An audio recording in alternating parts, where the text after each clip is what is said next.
Hi, I'm Jennifer Henry, the Director of the Counseling Center at Maryville. I'm here to talk today about anxiety surrounding the fall 2021 semester. This past year and a half has been a time of adjustment and uncertainty.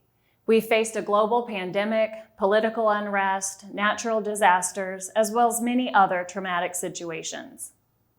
I've talked with many students, friends, and colleagues throughout this time and have found that many of us have some shared experiences.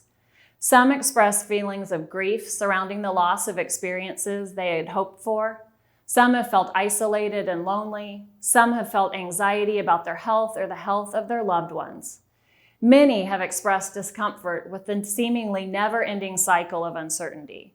Many have experienced loss, whether it's the loss of a loved one, the loss of their sense of safety, or the loss of financial security. At the same time, I have had the honor of witnessing tremendous resiliency.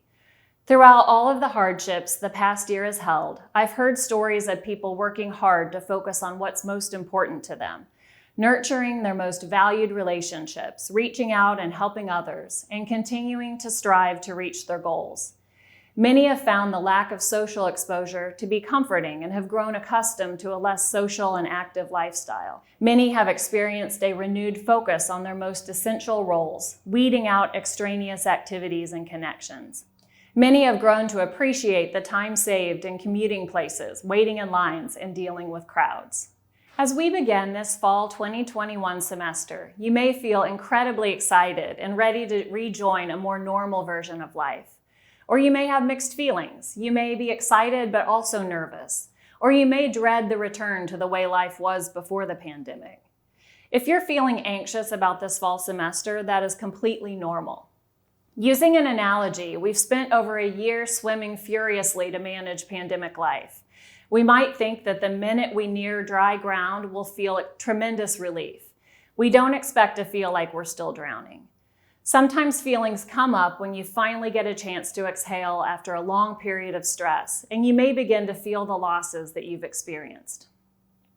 As we begin the 2021-22 academic year, I want to share 10 suggestions for getting through possible areas of struggle that you might face this year. Number 1, what you're feeling is normal. People have a wide variety of feelings right now, and it's okay to feel excited, scared, nervous, happy, disappointed, or a combination of all those feelings based on the day. You're reacting normally to a highly abnormal situation. Make sure to acknowledge your feelings. Talking about how you feel or journaling can help you process them. Number 2, take it slow as you get back into the swing of things. It might be tempting to join a bunch of clubs, take a large course load, and get a job, but give yourself some time to adjust to a more active college pace before overloading yourself. Number 3, reestablish routines.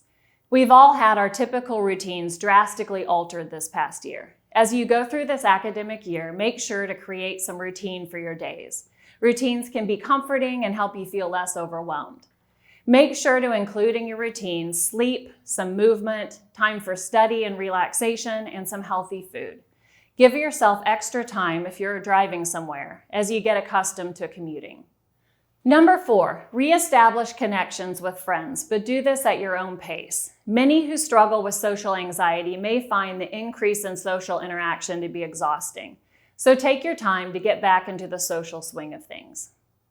Number 5, focus on practicing self-care. Whether your go-to de-stressor is walking, doing your nails, talking with your best friend, or hugging your family dog, remember to intentionally set aside time to nurture your physical, emotional, and spiritual health. Number 6, remember what's in your control and what isn't. There's a lot of ambiguity about COVID, with research and rules developing and changing as we go along.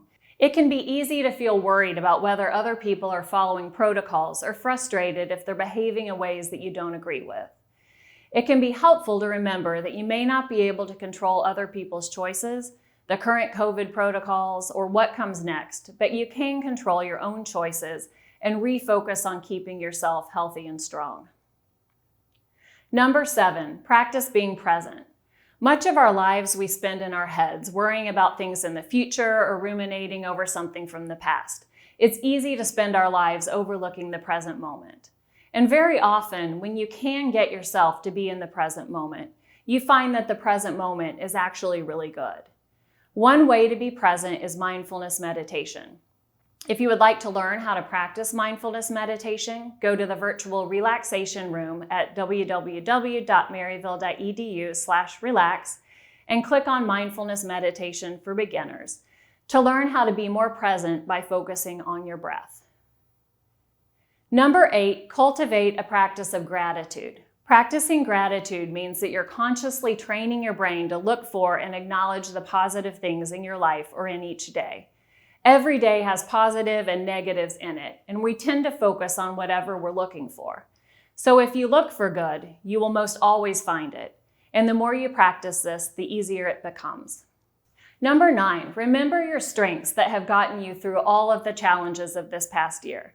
You're even stronger now. Remember this if you face difficult times ahead. And lastly, number 10, remember to use your resources. Whether you reach out to the counseling center, to your life coach, your advisor, your spiritual leader, or a tutor, know that there's always someone to help you. Don't hesitate to ask for help. We are one team, one family at Maryville.